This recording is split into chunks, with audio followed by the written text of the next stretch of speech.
Hablando de poderes, amigos, la encuesta de poder trae sorpresas este año. Como todos sabemos, la encuesta de poder es una publicación que hace la revista Semana Económica con una encuesta precisamente que realiza apoyo exclusiva para ellos, pero que trasciende, digamos, su publicación y nos muestra también cómo se reparte el poder en el Perú o cómo los encuestados perciben qué personas están ostentando más poder en el país. ¿Qué creen?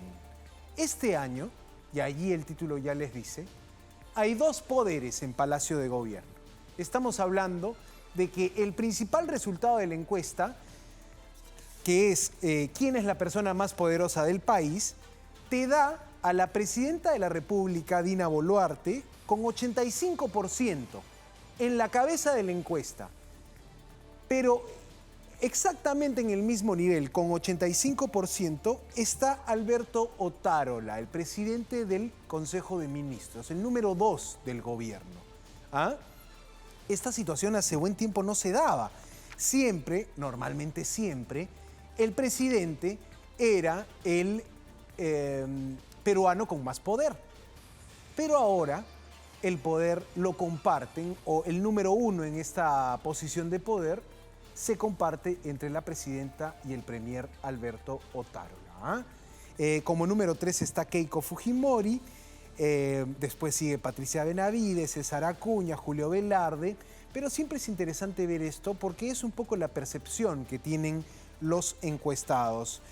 Vamos a ver más, digamos, cuadros de esta encuesta, de la encuesta de poder, porque, y yo sé que ustedes, los que están en el Buenas Nuevas, enganchados a este streaming en Latina, saben perfectamente cómo el poder no tiene necesariamente que ver con cargos públicos. El poder tiene que ver con esa percepción de que son estas personas las que mueven los hilos del país. Son estas personas las que maniobran. Y mira, aquí está el top 10 de la encuesta de poder. En el puesto 1, Dina Boluarte y Alberto Otárola. En el puesto 3, Keiko Fujimori. En el puesto 4, la fiscal de la Nación. Hablamos de Patricia Benavides. Puesto 5, César Acuña, gobernador de Trujillo, pero también líder del partido político APP. Mira ahí, puesto 3, puesto 5, líderes de partidos políticos en el Congreso. Puesto 6, Julio Velarde, a quien le queda la menor duda de que es una persona muy influyente en el mundo de las finanzas, el presidente del Banco Central. Un empresario aparece en el top 10, Carlos Rodríguez Pastor, presidente del grupo Intercorp, ¿no? Esta gran compañía que alberga a Interbank, a cadenas de farmacias, cadenas de supermercados, ¿no? Con 28% de poder. Vladimir Cerrón sigue en el puesto 8, el presidente de Perú Libre, el ministro de Economía, Alex Contreras, y Rafael López Aliaga, el alcalde, en un último lugar de ese top 10, ¿no? ¿Qué te parece? ¿Qué te parece estos resultados? Por supuesto, el título allí es cómo la cabeza se reparte, ¿no? El poder, el mayor nivel de poder en el país lo ostenta la presidenta y el premier Alberto Otárola. Comentamos estos resultados con el director de la publicación, el director de Semana Económica, el periodista Diego Chirinos, que está con nosotros conectado.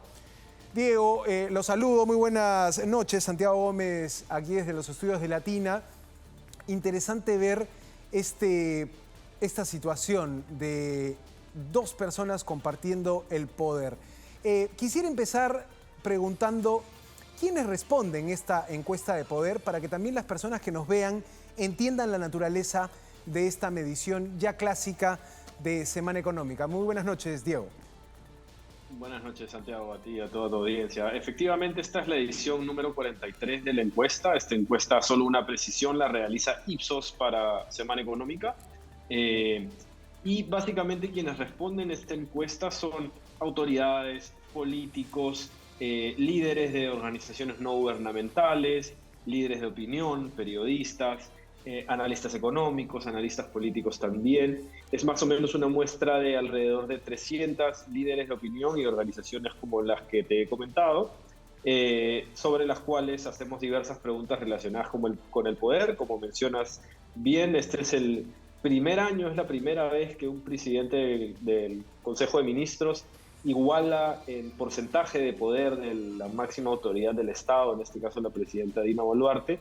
Solo esto ha sucedido en 2 otras ocasiones, con la única tingencia de que en esas 2 ocasiones quienes igualaban el poder del presidente de turno eran personas que no tenían un cargo formal en el gobierno. En primer lugar, Vladimiro Montesinos durante el gobierno de Alberto Fujimori, y en segundo lugar, Nadine Heredia durante el gobierno del expresidente Ollanta. Ujú.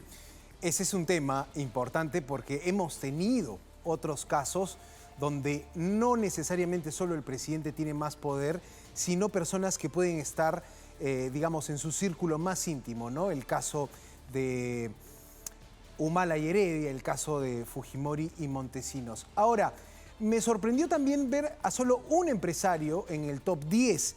Hay poca presencia este año de empresarios entre los más poderosos del país. ¿Cómo ves esta situación?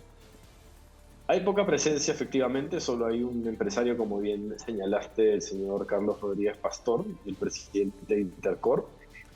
Vemos un descenso en el poder de los empresarios, y además también esto puede tener mucho que ver con que vemos cierta dificultad para identificarse los propios empresarios con aquellos dueños de empresas o de negocios que tienen hoy un rol activo en política. Por ejemplo, cuando nosotros preguntamos qué empresarios deberían retirarse de la actividad política actual, lidera la tabla César Acuña, está después José Luna Gálvez, ambos con presencia muy fuerte a nivel congresal, sobre todo en cuanto César Acuña más bien a través de los votos que tiene su bancada, y José Luna también.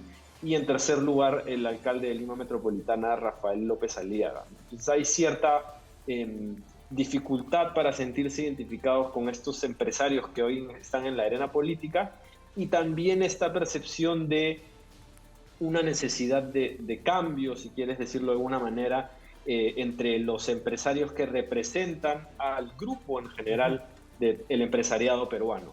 Claro, puede quizá eso indicarnos un tema de una expectativa de cambio generacional también, ¿no? En la primera línea del empresariado nacional. Ahora, Diego, hay una pregunta en la encuesta que es así, ¿no? ¿A quiénes debería dejar de escuchar la presidenta de la República? Y aparece Alberto Otárola en el primer lugar, digamos, de esa pregunta, con 48%. Le sigue Nicanor Boluarte, hermano de la presidenta, que todos conocemos, es asesor, digamos, de la presidenta.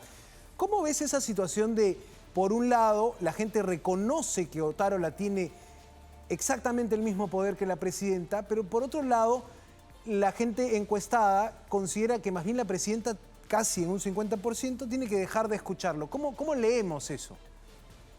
La lectura que nosotros le damos a esto es que efectivamente los encuestados perciben un liderazgo de alguna manera de Otárola, o un co-liderazgo en el poder al mando del gobierno en general, pero que este co-liderazgo no es necesariamente positivo. ¿Por qué? Porque la presidenta Boluarte se apoya mucho en la imagen del primer ministro, básicamente por un poco la fragilidad del gobierno, por la soledad que tiene también la presidenta, por no tener cuadros visibles o con mucha fortaleza de cara a la opinión pública, ¿no? Dentro del gabinete, por ejemplo, algo que registra la encuesta del poder de Semana Económica es la pérdida de fuerza o de poder o de percepción de poder del Ministerio de Economía y Finanzas, que usualmente tenía su titular entre los 5 primeros puestos de la encuesta. Hoy está apenas en el puesto 9, y básicamente el vocero en momentos de crisis del gobierno ha sido el primer ministro Otárola, ¿no? Esto no significa que sea un liderazgo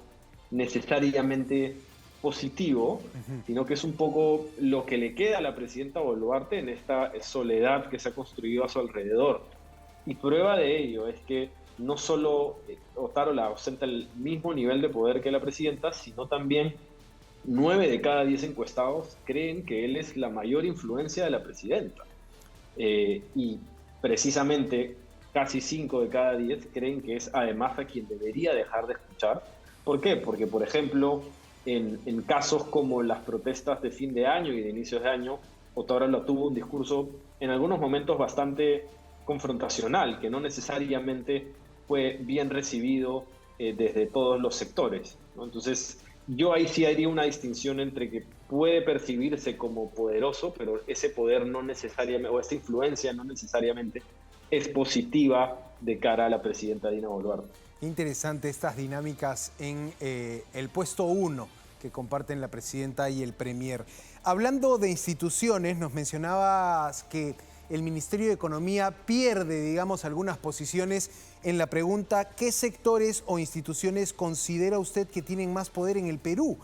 Pero me llama la atención también, por un lado sí, por otro lado te diría que no, que el Congreso aparezca en la primera posición con 72% como la institución con más poder en el Perú. Por supuesto, en desmedro, ahí tenemos la encuesta, muchas gracias. En desmedro del Poder Ejecutivo, que pasa a una segunda posición, la Fiscalía en una tercera posición. Más bien, aquí es el Congreso tiene mucho poder pese a la alta desaprobación, ¿no? Esta no es una encuesta de aprobación o desaprobación, esta es una encuesta de percepción de qué institución tiene más poder. Y mira, el Congreso se posiciona en el número 1. ¿Cómo leemos esto? Y lo del Ministerio de Economía no aparece ni en la placa, porque está en el puesto 9. Ha perdido peso un MEF que tradicionalmente concentraba ese poder, ¿no? En primer lugar, lo del Congreso tiene un poco que ver con lo que mencionaba, ¿no? La soledad de la presidenta, la fragilidad del gobierno. Está clarísimo y creo que ha quedado claro para todos que el gobierno lo que quiere es tratar de mantenerse el mayor tiempo posible, en la medida de lo posible para ellos hasta el 2026, y para eso lo que necesita es del Congreso, necesita los votos del Congreso. Por eso, como mencionabas tú al inicio, antes de la entrevista, tenemos una Keiko Fujimori en el tercer lugar, un César Acuña, que además es el primer gobernador regional que entra al top 5 de la historia de la encuesta del poder. ¿Por qué? Porque sus votaciones han sido decisivas y claves en diversos hitos del gobierno de Dina Boluarte. Para no ir muy lejos, hace algunas semanas fueron claves para evitar la censura del ministro de Economía y Finanzas, de Energía y Minas, Oscar Vera. Claro. Entonces, la percepción de poder del Congreso y que la balanza se ha inclinado hacia el Parlamento tiene que ver precisamente con que el Poder Ejecutivo necesita de sus votos para diversos hitos de esta supervivencia que parece haberse encaminado hasta 2026. Y por el lado del Ministerio de Economía y Finanzas, en el análisis que hacemos nosotros tiene que ver con dos cosas en particular. En primer lugar, con la desaceleración económica, que siempre va a golpear una percepción de poder del Ministerio de Economía y Finanzas y de su titular, por supuesto, en este caso el ministro Alex Contreras. Y por otro lado, esto sí tiene que ver con esta gestión particular, hay una percepción de que el Ministerio de Economía y Finanzas ha perdido un músculo político para impulsar reformas y también para persuadir un Congreso que, como vemos mes a mes, sigue aprobando por insistencia normas con capacidad de gasto en las cuales el Ministerio de Economía y Finanzas no ha tenido esa fuerza para persuadir a los congresistas.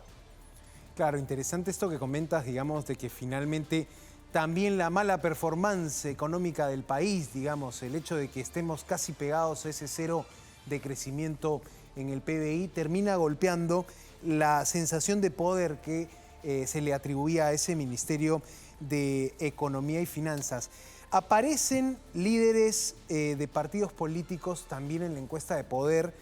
Keiko Fujimori en primer orden, César Acuña en segundo orden, Vladimir Cerrón también aparece allí. Pero el caso de César Acuña es el más importante en la medida que también en las regiones tiene una altísima percepción de poder, ¿no? 71% como líderes regionales. Le sigue el gobernador de Arequipa y le sigue Vladimir Cerrón. Consideraron finalmente el líder regional a Vladimir Cerrón en la encuesta, ¿no? Porque de última tiene, digamos, esta participación como presidente de Perú Libre. Pero ¿por qué considerarlo ahí? ¿Quizá por su procedencia, por ser político juninense?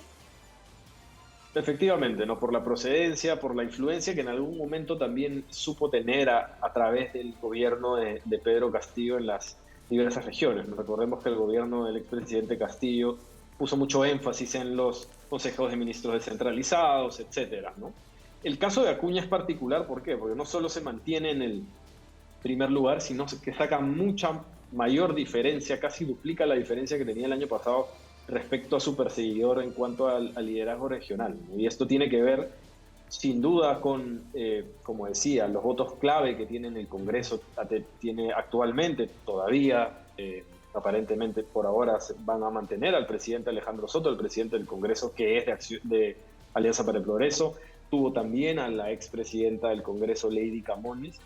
Y hay esta percepción de que además es alguien poderoso porque utiliza este poder no necesariamente para un beneficio ciudadano, ni siquiera para un beneficio del partido, sino para un beneficio propio, ¿no? Y por eso también él lidera el cuadro en el cual aparece como el empresario que debería retirarse de la política activa.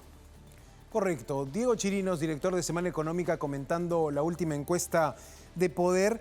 Vale la pena leerla, ubiquen la publicación, consíganla si quieren tener todos los detalles. ¿Por qué? Porque además es una publicación que tiene décadas, ¿ah? Es un clásico de esta revista, la encuesta de Poder, y nos permite eso, entender las dinámicas en este país. Encuesta decía bien, realizada por Ipsos para Semana Económica. Gracias, Diego, por su tiempo. Hemos estado conversando con el director de esta publicación. Muy buenas noches, Diego Chirinos, que ha estado con nosotros. ¿Qué les pareció, amigos? ¿Qué les pareció? El poder bicéfalo sería, ¿no? Dina Boluarte y Alberto Tarola en la cúpula de poder del país.